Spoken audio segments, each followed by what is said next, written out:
What is up, Coordination? On the pod today, we've got Simone and Malcolm Collins, who are co-authors of the book, The Pragmatist's Guide to Governance from High School Cliques to Boards to Family Offices and Nations, a Guide to Optimizing Governance Models, which is a Wall Street Journal #1 bestseller.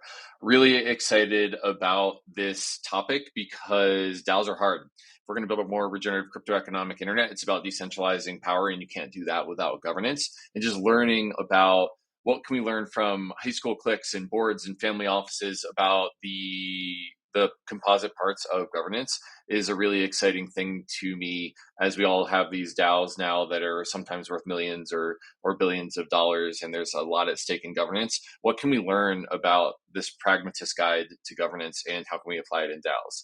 So on the pod, we have Simone Collins, who's worked in VC, private equity, cybersecurity, and online content. She is an author and runs the Pragmatist Foundation. And then Malcolm Collins, her co-author, who got his MBA at Stanford and is a successful entrepreneur and author. They have written the book, The Pragmatist Guide to Governance, and they are the guests on this episode. And this episode is co-hosted by two members of Gitcoin DAO. So as a reminder, I'm a co-founder of Gitcoin, but I've since disaffiliated from leadership in order to create more space for upcoming leaders inside of Gitcoin DAO and to decentralize power, also to decentralize stress. And so Kyle and Kevin have a lot more pragmatic experience with DAO governance than I did. And that's why I asked them to co-host this episode with me. So Kyle Weiss is the executive director at the Gitcoin Foundation and also a Gitcoin DAO steward. Kevin Olson is head of engineering for Gitcoin DAO and also a DAO steward. And so on this episode, Kyle and Olson pretty much drive the episode. I take a backseat while they guest co-host, and we talk about the nitty-gritty of DAO governance. What can we learn from the Pragmatist Guide to Governance? So if you're a governerd, I've learned that's a thing recently. If you're a governerd and you're using governance to build more regenerative cryptoeconomic systems, then this episode is for you. I think that you're really going to enjoy this this content. Kevin Olson and Kyle and other people at Gitcoin DAO had read this book and recommended it to me at ETH Denver this year, and it's just really chock full of a lot of pragmatic information about governance, which I appreciate. So I think that you're going to appreciate it too. Enjoy. ValleyDAO is an open global collective working to finance and democratize the governance of synthetic biology technologies to protect the future of our planet. Research and progress into synthetic biology is critically constrained by the world of nation-state regulations and bureaucracy from middlemen. But the potential that synthetic biology has for the world is massive. It can produce a world in total harmony with nature. We can grow stuff using cells like software. It's awesome. And the best part is we no longer have to pull carbon out of the ground to grow and maintain civilization. Don't you think we should be funding this? ValleyDAO does, and that's what they're here to do, to try and make the SolarPunk world of tomorrow a reality today. So join ValleyDAO right now and save the planet at valleydao.bio. Hi, everyone. How's it going? Hello, how's it going? Simone, Malcolm, really excited to be talking about the Pragmatist Guide to Governance. I think I'm going to do a lateral pass over to Kyle Weiss, who has more experience with DAO governance than I do. So Kyle, you want to ask the first question? Yeah, cool. Thanks, Kevin, for having us. And thanks, Simone and Malcolm, too, for joining and kind of sitting in the hot seat here. One of the first questions I think that we would love to just kind of tee up is, like, what is governance? How do you think about governance after all of this research and writing? Like, what's some of the common form that you might put, despite the different types of governance systems that exist? Like, help the readers get on the same page of what we're even kind of talking about here. Malcolm, would you like me to take a crack? Yeah. He's going to give a way better definition, but I'm going to attempt to summarize his collective knowledge. We would probably argue that governance is the intentional design, the overlay that you would put on top of basically the dominance hierarchy that everything else devolves into if you don't intervene. So, and I love that definition, but I would say if you want to like make it a broader definition, governance is any system whereby multiple people interact towards a common goal, or just interact in any way. Governance is just how groups of humans interact, and governance can be bad or good. So if we're talking about Bad governance, it's how 5 people working together turn into the work of 2 people or 3 people. But good governance is often how 5 people working together turns into the work of 10 people or 12 people. Of course, there's other measures of quality of governance, like fidelity of vision over time and stuff like that. But the core thing that Simone touched on, which I think is so important, is that humans have sort of an evolved default governance system. And so often when we're thinking about governance, we only think about really intentionally designed systems, and we don't think about these organically appearing system of governances, which you see whenever a group of 5 people get together and say, let's go eat lunch somewhere. And all of a sudden you are making all of these subconscious calculations in your head, like, okay, if I say something and people don't agree with me, does that lower my position in the dominance hierarchy? Therefore, am I not going to make my position known? Or X person just said something and I don't really like that, but then if I say something and people don't agree with me, does that lower the way? So we can talk about how this like evolved dominance hierarchy works, but the core thing that Simone said is all governance systems are fighting against this. And this is a big problem when you get groups of people together, like in a Senate or in Congress, and they start devolving into this monkey pattern for making decisions. Yeah, totally. Based on where their super PAC is, or perhaps who like the whip leader is, and whatever else, like whoever you're sort of appeasing. I really appreciate that. And so, you know, at the broadest level, it's how groups of humans interact. And hopefully that level of coordination brings out amplified outcomes, perhaps, like in the analogy of the 5 of work of 2 of bad, but like the coordinated work of 5 resulting in 10 is obviously much better for that. You know, in the particular book that you have, you're talking about some of the governance systems that have evolved or been present, perhaps maybe present is a better term, for the last 150 years, just like in observations. But like humans haven't fundamentally changed how they're coordinating, right? Like sort of dominance and hierarchy, some of these other things that you talk about are really prevalent. Talk us through your perspective on just like where there's opportunity, why you think that might be, and like why some of these systems are so ingrained in the way that they are. Yeah. Well, so governance is an incredibly dangerous thing to change at the state level. When you try to change governance at the state level and you get it wrong, hundreds of thousands of people or millions of people die. Like every single time. It is, and not every single time, but almost every single time. So it's a very risky thing to experiment with. And so when you see government experimentation happening, it requires really, really specific environmental conditions. The last time we at a sort of society, civilizational level had like big experimentation in governance was the founding of the United States. And then since then, most democracies have basically taken like the US Constitution and made minor changes where they thought this could be better or this could be better. But it was like, this is the default template. And so the question is what allowed that to happen? What allowed that to happen is you had a collection of different colonies and different city-states that were founded often with very different cultural backgrounds that were very utopianist and that experimented with totally new governance systems, but at the level of often their cities, their towns, their parishes. And then they combined all of these weird experimentation that had been happening for like the 50 years prior with Native American government systems. Like a huge part of the US government was based on the Iroquois Confederation, right?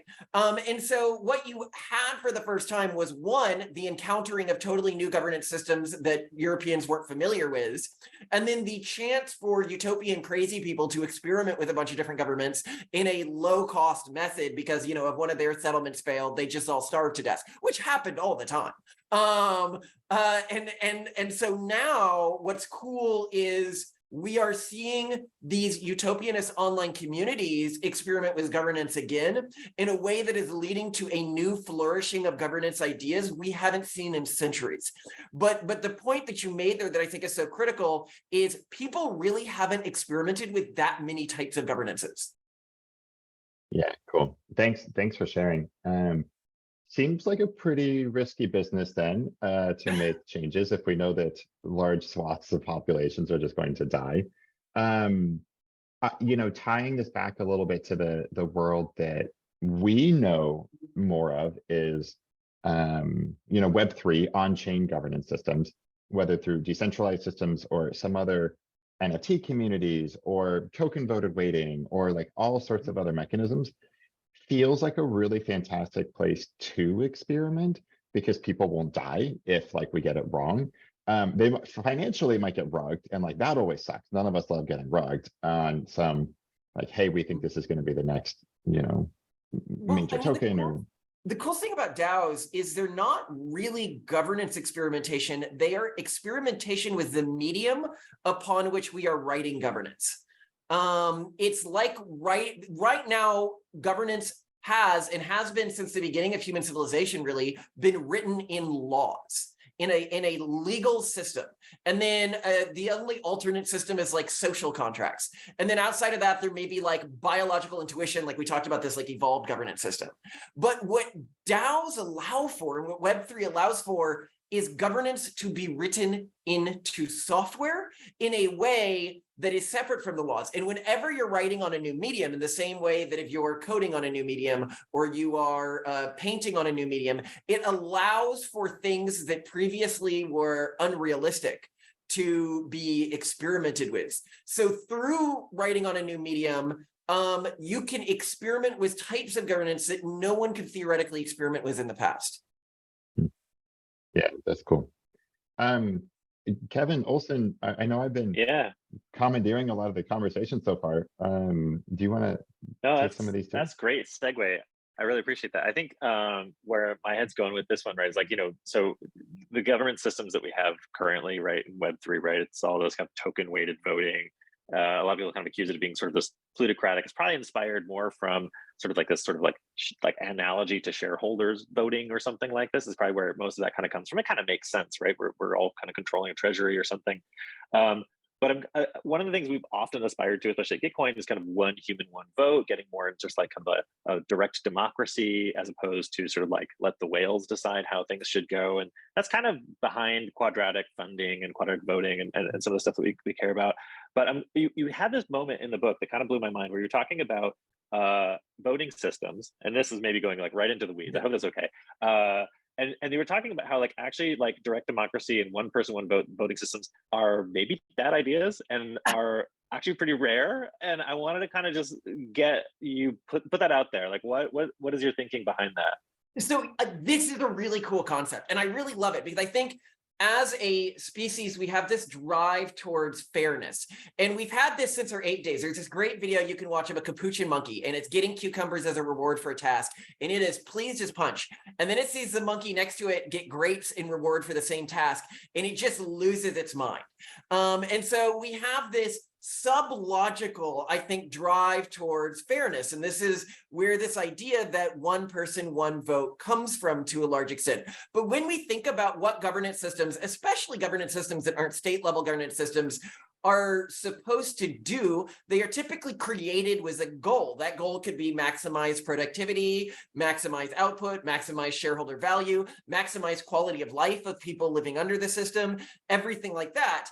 And then there's this thesis that giving everyone equal say will maximize those things. But there isn't like a truest connection that you would have between those things. I mean, theoretically, actually, it should be the most talented people within any governance system that are making decisions most talented at solving that outcome. So like suppose the governance system's goal is to like maximize utilitarian happiness within its governing structure. Well, then presumably you'd want like people who had trained their entire lives to be these like utilitarian maximizers or something like that, and who were like geniuses, and they were doing it, right? But the problem with this is that these people become corrupted every time. I mean, the core reason we have the one person, one vote is to try to prevent this type of corruption. But then that becomes more pointed. Then the question becomes, well, how do we maintain some sort of competent the centralization of decision-making around competent actors that does not become corrupted? And that is, and then centralization around competent actors that motivates competent actors to invest mental time, effort, and energy into the governance system, right? And then all this gets interesting, but then you have this whole other layer today, which I think is like the next iteration of governance that I'm so excited to see where it goes, which is AI governance. And with that is what I mean is you could have a governance system like we were working with practice, like other people who are thinking about starting, state level governances, right? And one of the things we talked about is, well, what if you had an AI sort of senator that represented the collective children of that state, but it was trained constantly on everything children had written that year as homework assignments, as policy pieces, as sort of position pieces. And so it would not only represent sort of the collected id of the student body, but it would motivate students to write more and engage more with their educational process, because the more content that they produced, the more impact they would have on the opinions of this AI that was representing them. So there's all sorts of different ways you can move outside of one person, one vote. And I can go deeper on this if you want or not. I would just add one thing that I think focusing on votes themselves is not the right thing to be looking at. What you need to be looking at is what people bring to the table and what their incentives are. And it's about aligning talent and incentives in a way that produces an optimal outcome. Votes are just some weird tool. Like there's no inherently good or bad vote. It's about incentives and contributions. Amazing. That's so great. Because I think we often walk around with these ideas, like you're saying, this is like almost like hardwired fairness thing and like straight, flat, direct democracy. I think we just like kind of assume that going forward is like a thing we should aspire to. And we're like, oh man, if we could just like, I don't know, like defend our network against Sybils, we could then have this utopic one person, one vote thing. And then this blew my mind because you're just like, y'all might not want that. So thank you for writing that in so much detail. I definitely think that was a deeper chapter, but I really appreciated the level you went into that.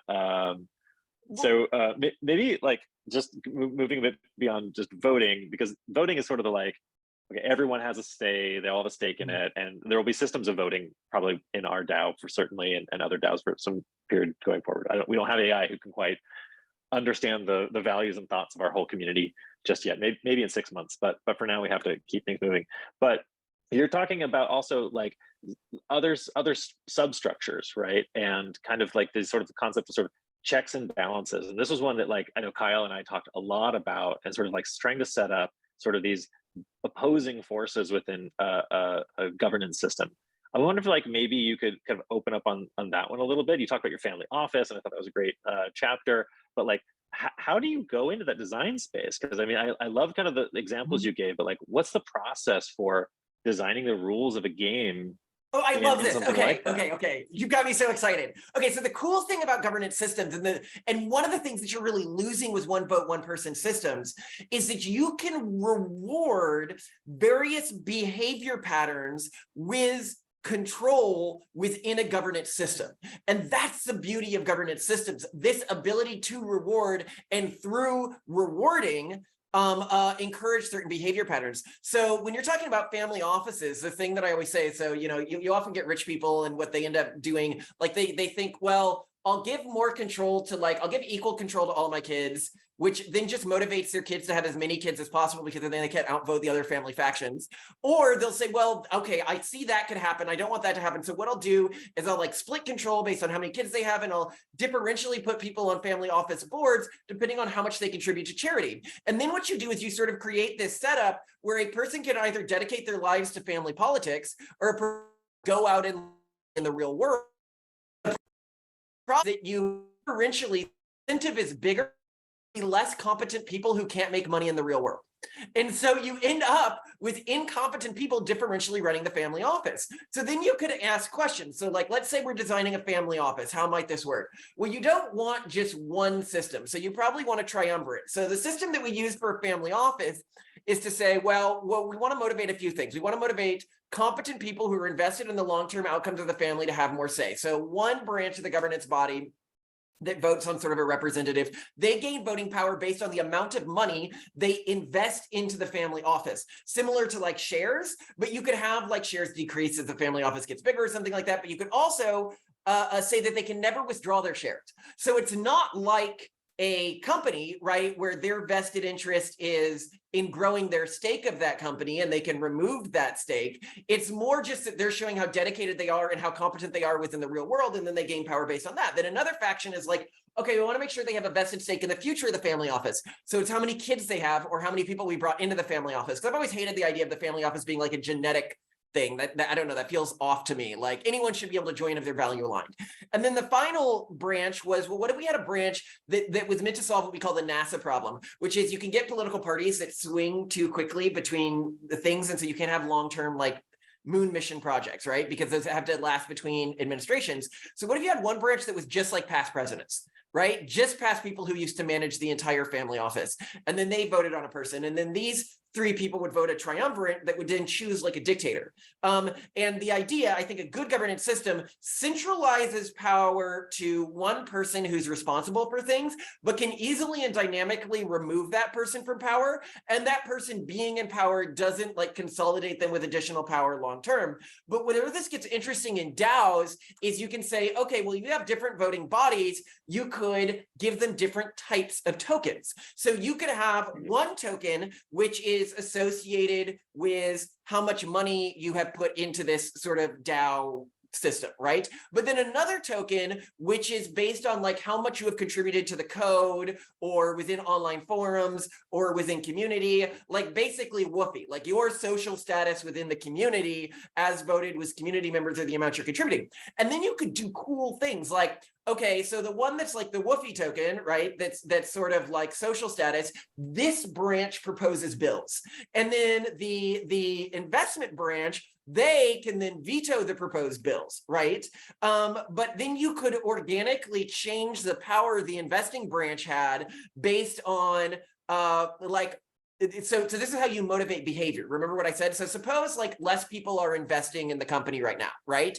And you're like, well, then we want to increase the governance power of the investor tokens, right? So you would have the investor tokens increase in value voting wise, so like you needed a lower percentage to veto something as value in real like USD or whatever was going down.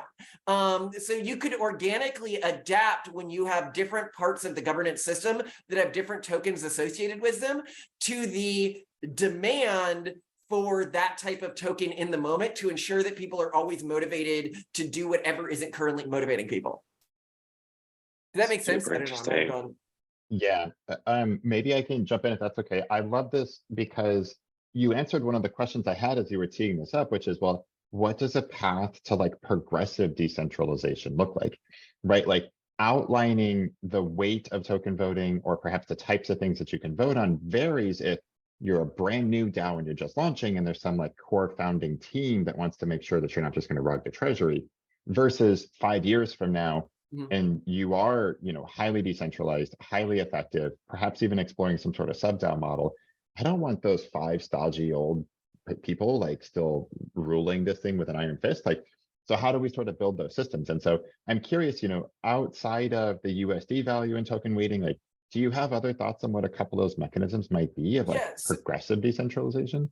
I think something to always keep in mind is that the people who are running those 5 stodgy old men, it will never be their opinion that they should be taken out of power.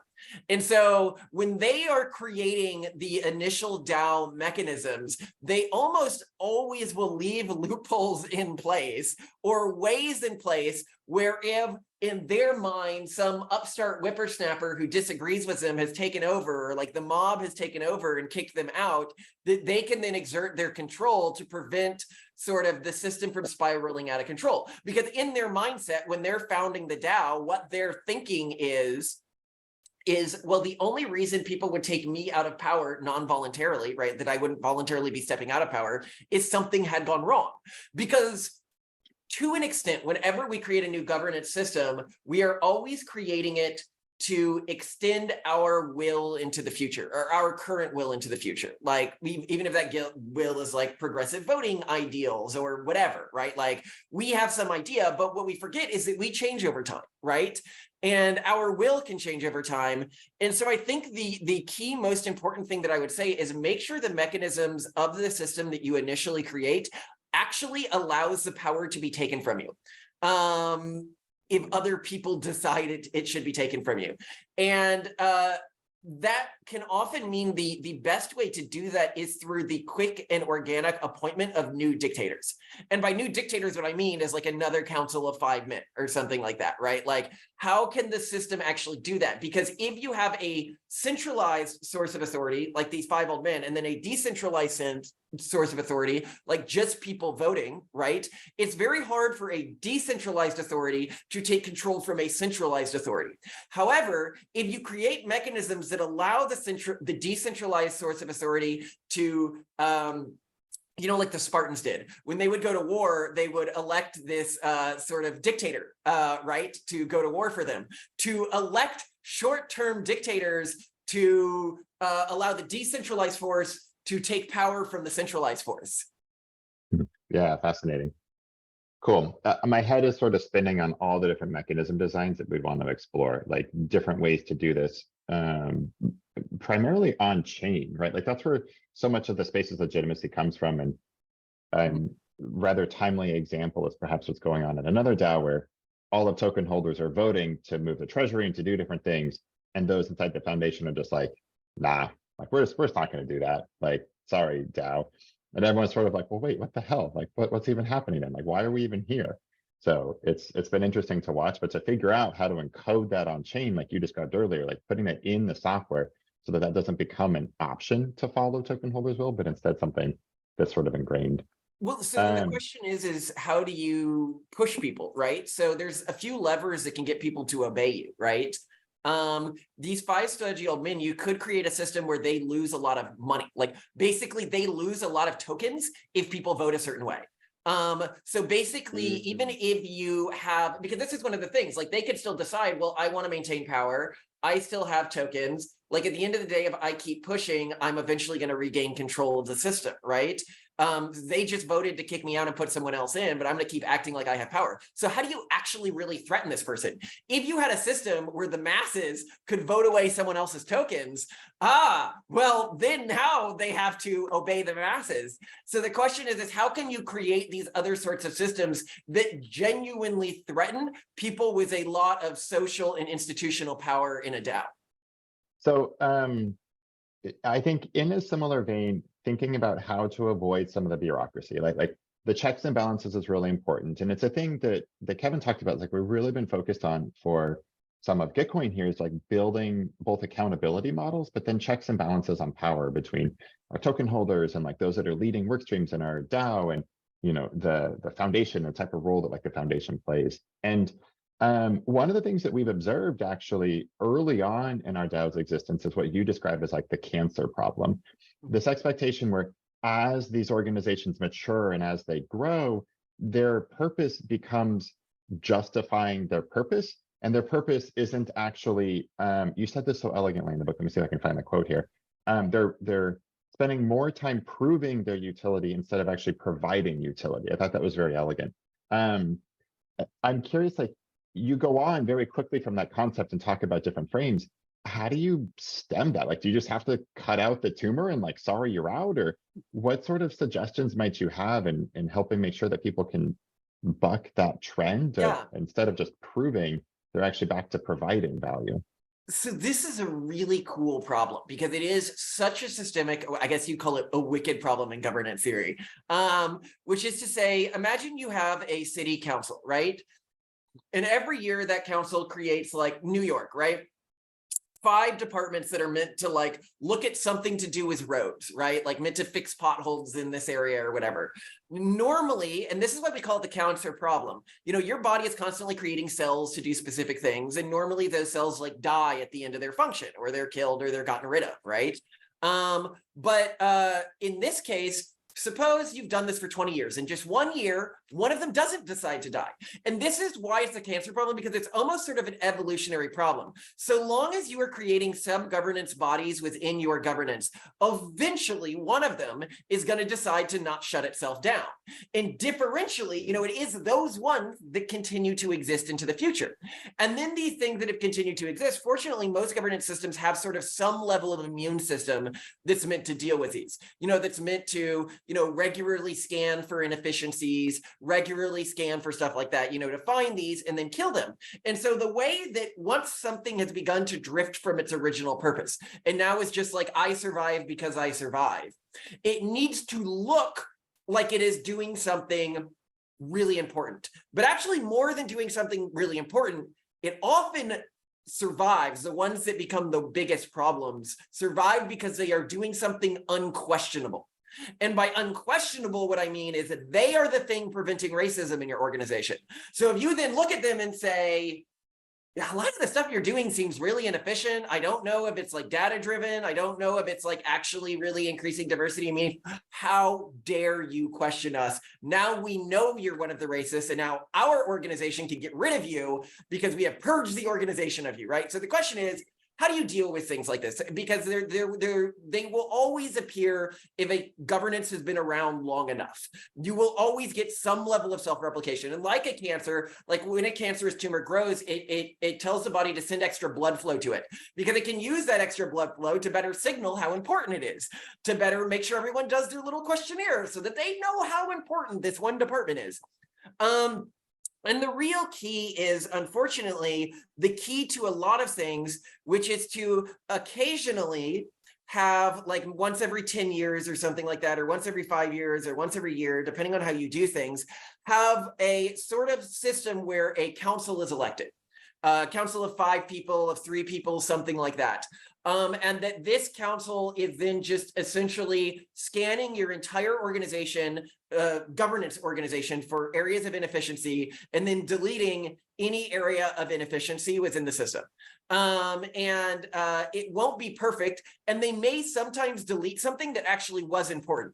And then the hope is that your governance system is adaptable enough to recreate that thing after it's been deleted in a way that is hopefully not recreated with its entire bureaucracy. So what you would likely also want to put into in place is some sort of rule that once something is deleted by one of these councils, a new sub-organization can't be created with the same governance members.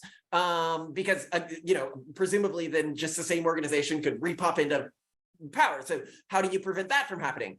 And it's a really interesting problem, because it's always going to create a fight, right? Like, and when you're talking about a state level governance, you'll get huge populations that rely on stuff like this for their income, right? And I could go deep into how this works and why it becomes such a problem, but I don't want to go too deep for the purposes of this conversation. Yeah, no, this is fantastic, especially in our space where, the vibes matter. Like, no one wants to call someone out onto the carpet and just like, your work is terrible and like you haven't delivered these things. And so a lot of this conversation happens perhaps in one-on-one conversations or behind closed doors. Yeah. Oh, I just had a really cool idea. Okay, so this is a way that a DAO can do something that no other governance system could do. So one of the things that DAOs allow is voting to never know the answer. So what you could have the DAO do is people vote, and a person or small group is elected to sort of go through the organization and delete the cancers, but they are completely anonymous, and no one ever knows who was elected to be on this council. So right now, when you want to prevent long-term sort of ideological corruption, the way governments often do that is like the Supreme Court solution, which is to say, okay, we'll make this a lifelong appointment. But another way to do it is to make it an incredibly short-term appointment, but to make it a completely anonymous appointment. That would be cool. That's super fascinating. Yeah. Yeah. And I don't know, perhaps a 4th person is elected as like the spokesperson. Like, don't kill the messenger. This is just the elected messenger. And you don't ever know if they're a part of that third, the 3 people who are on the council or not, or if they're the ones that just have that information given to them. I think it's this, as you point out, this is certainly a problem as any sort of governance system continues to evolve. And so we will continue to explore it. And I think it's why we've seen very large, prominent DAOs just totally axe entire groups, departments, teams that we're working on. It's like when the only action we usually have is like, stop funding. Like, that's the one thing, token voting, you get no more sort of resources in this, like cut that off. So we've also got to remember the power of sortition. So I think, we talk about one person, one vote being the ideal governance system, but I actually think in many ways, the true fairest governance system and often a better governance system in many ways is sortition. So for people who aren't aware what sortition is, that means that you have a council selected or a group of people selected or even one ruler selected randomly from lots. It's basically a random lottery. The area where you see sortition most commonly is in our Supreme Court system right now. Because that's it, like randomly, not Supreme Court, sorry, lower court system. So when you are chosen for jury duty, that's sortition. You are chosen for, and sortition is really good because what it means is once you're selected as part of this sortition group, one, you are truly an independent actor, right? Like you are truly an independent voter, but you also know your vote really, really, really matters. So you pay a lot of attention to the decisions you're making, and hopefully you take the time to educate yourself on that specific subject. So you could also use a veto council for the people who are deleting certain governance bodies within an organization that are completely sortition based, but also secret. So you could have it go through a few layers of secret. So you have sort of the secret level people who are tagging organizations like we might need to get rid of this governance body, but then the veto vote on that could be decided by sortition. And there's different ways you could do sortition. It could be a one person, one vote, or it could be like a one investment, one vote, or like a one post, one vote. So people are more likely to be chosen from this pool of tokens, depending on how frequently they interact with the project, with additional tokens being put into for them for each interaction. So then that's a combination between like weighted voting and sortition. Yeah, fascinating. I'm gonna go through and re-listen to this conversation likely multiple times and see what types of ways we can like tease these things out. This is definitely jam-packed of just really interesting and novel ideas. I appreciate it. I'm gonna jump us, I think, just so we have so many topics. I'm like, I feel like that Willy Wonka quote where he's like, there's so little to do and so much time. And it's like, wait, reverse that. In this particular instance, you talk a lot about large governing structures just inevitably lead to inefficiencies. And I think all of us feel that, right? Like the DMV, the number of these sort of government institutions where like the bigger they get, the worse they often get. One of the potential solutions that you talk about is this concept of like miniarchism. I think I'm pronouncing that correct. And for everyone on the listeners here, the expectation with miniarchism is that like as an organization gets larger, or a group or a team or department gets larger, whatever the largest form is comes in and kind of like breaks that. And we see that in the Ethereum side, the Ethereum community, with this concept of like, a lot of us talk about we don't want to king make. And if there are kings in our ecosystem, we want to throne break. We want to make sure that anyone who is like the sole provider of this particular service, that's not the case anymore. And so we do a lot in sort of talking about pluralism, talking about sort of diversity and approach and trying to make sure that that exists in the space. But one of the concepts that you talk about is like foreign actors coming in and how all of a sudden, if I'm the US government and I'm going to use miniarchism and throne break all of these other states, well, that doesn't mean a whole lot if China is just going to come in and give unlimited resources to whatever state is willing to sort of advance their agenda. I'm curious, like drawing that back to the Ethereum ecosystem, we do have like a pretty decent walled infinite garden, so to speak, where there's such tribalism of like, oh, I'm going to pledge to be on the Solana network and pledge to be on the Ethereum network. Folks are like, wait, like those two, like those are incongruent. How could you do that? I'm wondering like if there are other miniarchism ways in which we could help ensure that like folks don't grow unabatedly in that regard, or just how you think about kind of like governance in ways that help limit some of those. So this is such a fascinating question. So there's two aspects of this question. First, I'm going to get out of the way the less complicated, but maybe more complicated aspect, because it's really interesting and people don't talk about it. What do you do when someone has consolidated social power? So even if they haven't consolidated like actual governance power, they may be such a leading figure in the community that sort of ideas begin to swirl around them and their opinion can lead the community down really crazy pathways. And ancient Athens developed ostracization for this very concept. Whenever a politician became too popular, they would vote to ostracize that politician, and he basically had to go live in a different city for like 10 years, and then he'd come back. Now, I'm not saying that's a good idea, but it is just something to be aware of when you're building a system. Do you have any mechanisms in place that can basically diminish someone's social power if they develop too much social power just outside of the governance? Then the second question that we're talking about here is, okay, two concepts here. Governance become less efficient as they become larger. I'm going to sort of ignore this and then talk about the second point first, and you can bring me back to that if you think it's interesting. Whenever you have a governance, something that's really important in how you build that governance is whether or not sub-governances can form under that governance and the power that those sub-governances can wield. And so an example of this would be you could have a company, right? Like, okay, so you could have the US state, right? That's one governance. And then you could have companies under it. That's another layer of governance. And the state might want to break up trusts because one trust could become so big and so powerful that it ends up essentially controlling how the US government votes. But then also under companies, well, then you could have other sub-governances like unions, right? Which is a sub-governance of the employees. So whenever a sub-governance gets so big within the larger governance, it's sort of on top of it, it can then sort of explode from it like a butterfly coming out of a cocoon, or you could say like a caterpillar that's eaten out the inside, like a wasp caterpillar that's eaten out the inside of a butterfly caterpillar and then explodes out into like evil wasps.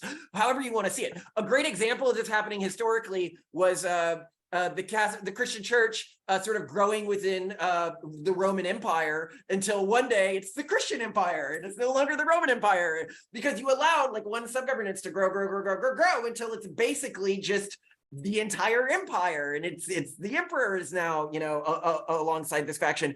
And this is something you're always going to see in governance systems. But the problem at the state level, so we're talking about nation states, this thing you pointed out is, suppose I bust Google. Right? Like I, as a state, I'm like, I will always trust bust all of the organizations that are growing within me. Well, then the problem you have is foreign actors can build giant search engines. And because they're giant, maybe they can get better. And then they come in and they start competing in the US ecosystem. And because they have all this money behind them, right? How do you compete with this? And this is a big problem in a world where like your Googles actually are a huge force for like foreign power projection. Okay, so you have all that. How do you solve this in the Ethereum ecosystem? One quick note on that, if I can interrupt you there. This actually, there's a quote that you gave in here, which is fantastic, talking about those economic systems. So you can't teach an adult new tricks. Only systemic institutional rewards and peer pressure for ethical behavior will motivate behavior where it does not already exist. That's like at what point do you just let Google do that? Like you can't teach them like new tricks. All you can do is sort of constrain the systems in which they can operate and sort of the fundamental economic rewards that they have as well. So that's really interesting. And so with Google, you get a big problem. So we're just talking about general. So Google's what you call a natural monopoly. And these sometimes occur in economic situations, often with two-sided marketplaces. I don't want to go into, we actually at Stanford Business School get a class taught by the head of Bing. And they were so mad that like, economically, it's nearly impossible to beat a company like Google in the search space, and that you almost always get the major player being about 80% of that space. And you see this with like eBay, or like there's a few other, Amazon is another example of a natural monopoly. It's very, very hard to break these because they just sort of economically sort themselves that way. And so like ideally what you would want is money, right? Like capital to be a proxy for efficiency and productivity. Like theoretically, that's how capitalism works. But in a natural monopoly, that's no longer how capitalism works. Google's just the biggest because they're the biggest, not necessarily because they're the best or anything like that. And you're going to get these natural monopolies forming under like an Ethereum ecosystem. But another question with the Ethereum ecosystem is, okay, suppose some sub-governance system is growing within the Ethereum ecosystem and ends up sort of wearing the Ethereum ecosystem. You also need to ask, is that a bad thing, right? Like a lot of people would say the fact that a union can end up essentially controlling a company might not be a bad thing. Where the company is optimized around economic gains, the union is presumably optimized around some sort of utilitarian goal, but unions are often very poorly designed and very easy to capture for people with nefarious means. So they often end up just becoming like mob boss things. But anyway, so take a step back. I don't know. I might have gone too far. No. This is fantastic. I think that question is there. My observation has been it takes usually a leap in technology or approach to disrupt the Googles or the Amazons or whoever else, right? Like what got Amazon to where it was its ability to like move online, to ship things directly to people's store that had never been seen before, even though Walmart was like the behemoth at the particular time. We can discuss whether or not like ChatGPT and OpenAI is going to be the one that sort of like breaks up Google's monopoly on so much of like search and user interactions. So coming up with these novel mechanisms and these approaches, I think is like what, hits that breakout trajectory, so to speak, like the. And this is something I want to touch on. So this is one of the reasons why capitalism has sort of worked for as long as it has. And one of the reasons why it's such a cool system is because governments intrinsically become less efficient the larger they get. You can get a giant organization like Google that is genuinely unable to compete with a much smaller organization like OpenAI. And that is specifically the core value proposition of capitalism, is that it allows for smaller organizations to, because they are more efficient, outcompete larger organizations that presents this sort of power consolidation for happening too long intergenerationally. And actually, if you look at how long a company's on like the Fortune 500 list, I think it's only like 20 years on average or something like that. Or 30, I don't remember, but so large companies, while we can all think of a few, they actually have much less staying power than people would think. Anyway, I don't know where I was going. No, I think. Well, I think that's still spot on, because on the flip side to that too is the companies like OpenAI, it takes a lot of freaking conviction to say, no, I'm not going to sell out when Apple comes to me, when Microsoft comes to me, when Google comes to me and says, we just want to buy you and absorb you into the mothership, right? Like that path of like, I believe in a thing and here's my payday, here's my exit, is very different than like, no, I believe in this enough to fight you for the next 10 years because I think I'm going to win with this technology. And so we see so many acquisitions inside the space and all of this novel tech, just like, where did that go? Like, what? And this is why it's so dangerous when people are like, let's just outlaw billionaires, right? The thing that keeps OpenAI fighting against Google is the potentiality of literally insane amounts of money. Because to take that risk, to say, oh yeah, I'm going to turn down like, $250 million, $500 million from Google today, because one day I'll be king of the world. I mean, that is a thing that has to regularly happen. It does for whatever insane reason. I can't even imagine like the delusionality of these people who do this, because I don't think I'd be able to say, haha, I will beat you, Google. I'll turn down this immediate offer. But yeah, I mean, it's a very interesting thing. And I'm sure there are better systems for doing this. I'm just talking about the way the capitalist system works until we build a different system. Yeah, cool. All right, so I'm gonna pull us back to governance structures.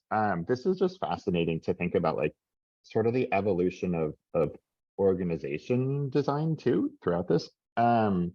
So coming back a little bit, one of the theses that I think we all sort of know and recognize that we touched on very briefly was this notion of like dominance hierarchies and like why they are so critical, why they sort of evolved.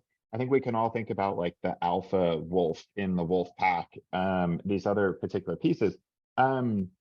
Whenever systems, aren't intentionally designed, you see more of this like dominance hierarchy where that just kind of naturally forms, with a few exceptions in nature as well. And so I'm wondering, for those even that are forming DAOs, even that are sort of working inside of the Web3 space, it's almost always like this amazing NFT creator, this amazing luminary who's launching this particular thing. Like, how do you preempt that early on? Like, what are the types of things that you would look for if we want to evaluate a project or a new DAO or something else? Of like, does this withstand the founder leaving, or does this withstand, like, instead of it just turning into a dominance hierarchy?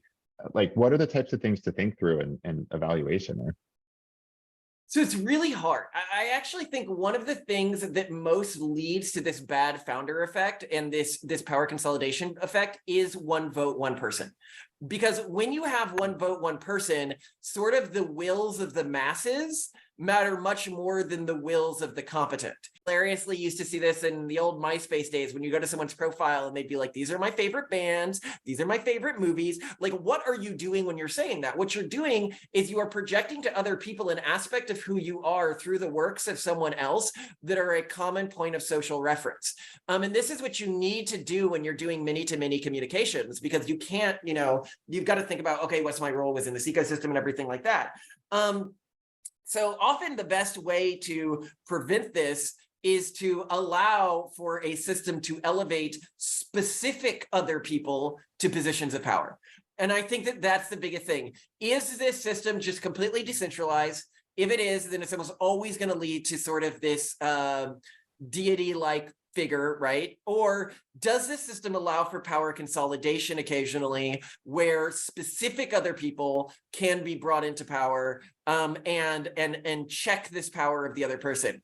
And then we have a new answer to this in the modern, because like dictatorships or short-term dictatorships are almost always our solution to things. Like, I hate to say it, like they're incredibly effective. And I don't mean like at the state level, you don't want like a dictator that can stay in control, but what you want is specific people who are empowered to make changes, or specific small groups of people. But I think with AI, this gets even more interesting, because I think a really interesting DAO, or a really interesting new project, and the way we should think about things going forward, is that the human and the AI should always be interchangeable. I should be able to elect a specific human to make a decision or to vote on my behalf or something, or a specific pre-programmed AI model to vote on my behalf or something, right? Like, so I should be able to elect either Biden or ChatGPT-4 to be president, right? And I think that once we enter sort of this AI world, it gets really, really interesting in how decisions are made and the way people are building AIs, because then you will have different AI models competing against each other in elections. Yeah, interesting. I really appreciate the idea that like electing your next dictator likely needs to come from some cohort of trust, right? Like there's like an inner circle of, I'm not just going to go on the street and pick the guy off of the street to be like, run my household for me, or my family office, in that example that you give in your book as well. But I think the evolution of AI is going to be really fascinating thinking through. Perhaps I feed all of my governance forums. I feed it all of like my Twitter spaces. I feed it all of like the interactions that are happening in these spaces to see if it can discern what the true sort of will and sentiment is of my community. And then, turn that into policy for us as well. So another idea I just had. So what you could do, and I've never seen anyone do this, is associate the dictatorship with collateral, so that when a person takes a position of power within a system, so like suppose you're consolidating power with a single person to make some decision within the organization, they have to put down like, I don't know, X% of their own wealth into the organization. And then they get that back at the end of the period if the community thinks they did a good job. And so what this does is it forces, like, one, somebody is only going to put themselves up for this role if they are willing to potentially take that hit. But then two, it makes the individual incredibly conscious of the wills of the masses while still having the personal ability to consolidate power in the organization. And I think this might also prevent sort of these individuals who, like a lot of people, sort of swirl trust around, but who sort of know themselves that they're not as competent as they're pretending to be. And as soon as you're like, put 10% of your personal wealth into this community, and be aware that if you don't achieve the aims that you sort of said you would achieve during your campaign, that money gets confiscated and redistributed to like the people who didn't vote for you or something like that, right? Like, that's really fun. Yeah, I could see that in governance, like corporate settings. So you're going to stake $1 million USD in this particular instance, and you get that back in stock or a governance token or some other sort of value. And over the course of the year, the 5 years, however your election period is, if you do well, and like if your profits are up in the corporate sense, then like your shareholder is up, and like you're growing that piece, like you're getting some sort of insider allocation at that time. But if you crash and burn and it goes horribly, like you lose it all, the team rugs you anyway, and it's like, well, thanks for trying. We're glad you tried. This could also be a great system for getting people out of so one of the biggest problems with any system like this or any sort of power consolidation is power transfer. because people intrinsically don't want to transfer power. So you could also make it so that the system doesn't give them back basically their deposit unless they leave and stop like commenting or interacting with the community for like a period of 5 years after their period of power consolidation. So they can't, create any sort of like corrupting influence. Yeah, cool. Cool. Well, I might try and pull us back, I think, into like almost a summary mode. It feels like we have zigged and zagged across so many topics that have been interesting, some of which are very much Web3 related. And some of which are just like human nature, like just sort of ingrained in how we organize as individuals. It's rather apt that we get to chat on the Coordination podcast with like a coordination crew. So thank you again, Mr. Owaki. I'm curious if you have any like kind of, maybe not last parting words, but ways that you would describe more resilient governance systems that you wish people inside of Web3 were exploring. DAOs are certainly one of them that we're aware of, but like, are there other either novel sort of governance systems that you wish there was more? Like if you were to, hey, listener, like go take this action, what might those be? I've mentioned it a few times here. So I think there's two real types that I want to see more of. One is DAOs with multiple non-interchangeable or types of governance tokens, or interchangeable on floating marketplaces types of governance tokens that are earned through different types of actions and control different governance bodies with different functions. I.e., one token gives you sort of executive voting power, one token allows you to vote for Senate or something like that. And you can, and then these tokens could sort of organically change their power based on, how something is doing. The other thing I find really interesting is in any system where you have veto power in a DAO, I think you should have tokens automatically deactivate if they're not used for a while. So like suppose a investor class had like veto power was in the DAO, you'd want the people who are just like sitting on their money to no longer count towards like a percent when you're saying, oh, you need 90% consensus or something like that. That'd be interesting. But then the real thing I want to see, this is the big next thing in governance, is AI governance, where AIs are trained on the collective consciousness of the people participating in a governance system. What does that look like? What does that allow? Like, could you have a senator group where every senator is like collectively trained on like all of the web traffic coming from their state? Like within a DAO, obviously this would function a little differently, but I think that is the next great frontier of governance theory is AIs, because AIs allow you to train governance on people's thoughts as voting units and people's interactions as voting units instead of specifically sourced intention from people. Mm-hmm. Yeah, kind of moving beyond surveying and this kind of stuff and into just spew out your thoughts, engage, all of this kind of content production that we've been seeing for quite some time now. That just becomes the fuel for this. I love that. That's great. I do wonder in that scenario how you prevent,